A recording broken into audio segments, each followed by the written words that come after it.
it's not. Oh, jeez. No, it should still pick up from the volume. Okay. All right.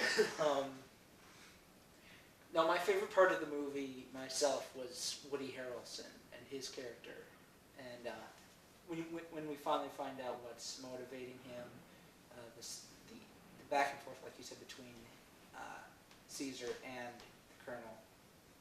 He doesn't get a name, I don't think. I think I saw it on his badge. It says McCullough. You're right, it did. Because at first I was like, it's McConaughey.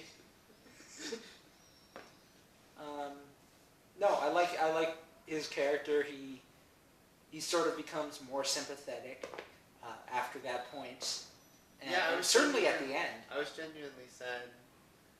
At the end, for sure. The final battle at the end.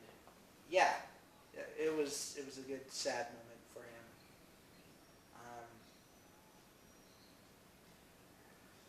I don't know.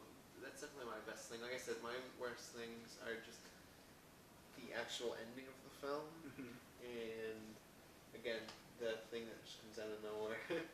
Yeah, and there is a character that we've seen in the trailers that was shown, a newish character that you can, I guess, see talking to Caesar in the trailers. Oh, the comedy relief ape. The comedy relief ape, we'll call him.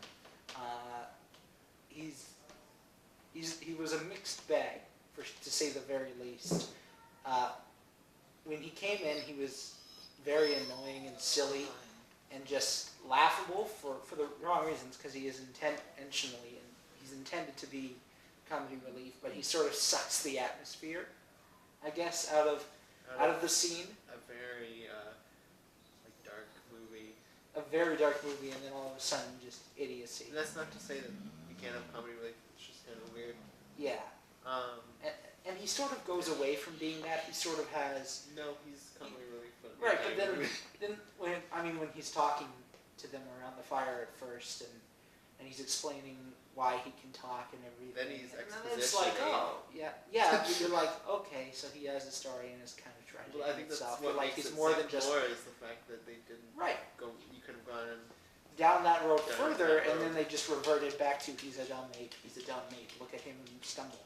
Yeah. And that, towards the end, like mid film after his introduction, I started to warm to him, and then immediately he's bumbling idiot again. He's not bumbling idiot before then. He's bumbling idiot after that. Yeah, just for the sake of comedy relief in a film that's tonally very different from that, and yeah, that was the only thing that I thought was very bothersome. That was something I thought was really weird, like tonally.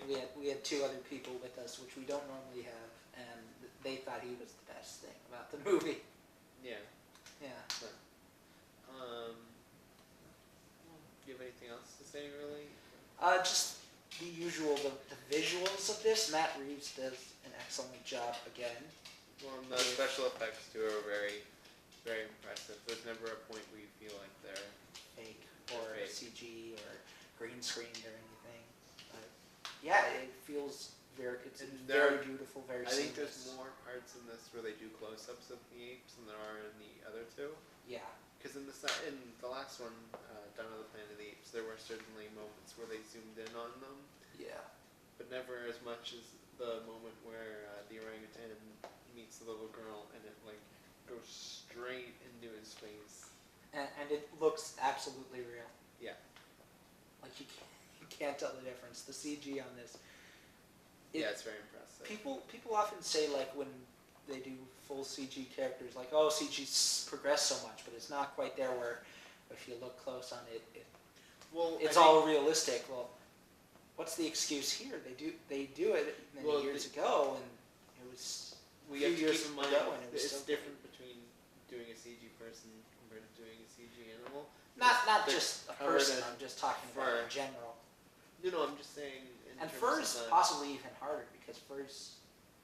But I think allegedly, fur is one of the hardest things to animate. But I feel like when you're farther away, it's a lot easier to cover up the fact that it's, not as realistic looking. Like this, it goes in so close, and you can. yeah, that's for specific shots, though, Yeah. is what I'm saying. Yeah. You know what I mean? Yeah. Like, when it's farther away, that's not all the detail on them. Yeah. Like, I'm sure when it's farther away, you can just get away with just coloring them. Mm-hmm. All right. That's what I'm just saying. I think it's easier to animate animals with fur than it is like a person. Like, Okay. for example, in Rogue One with Leia and Tarkin, Yeah. where they look fake, but Tarkin was. I don't know, Leia doesn't look too much better. I think she looks a lot better. Tarkin, than at least. Tarkin. I don't know. Tarkin, I think the biggest problem with Tarkin in that movie is the fact that his voice doesn't sound anything like Vader. So it takes me out even more. All right. Well, final thoughts on this? I don't know, like I said, my piece, like, it's good.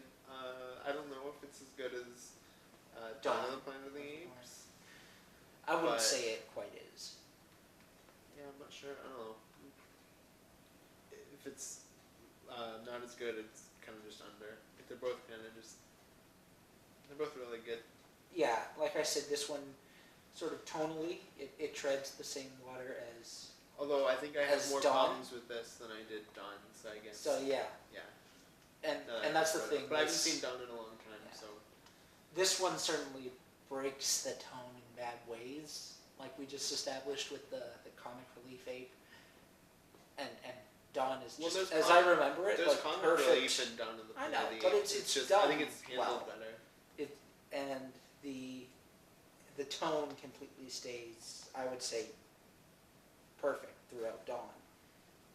This one breaks it completely, and it takes me out. So I would have to say that since it's treading the same tone, then I would have to say that Dawn is better as a movie. I think, but this one is still very good. And it's not Dark Knight Rises. And it's not Dark Knight Rises, so final score for you? Shirtable as always, and I'm gonna give this an 8 out of 10.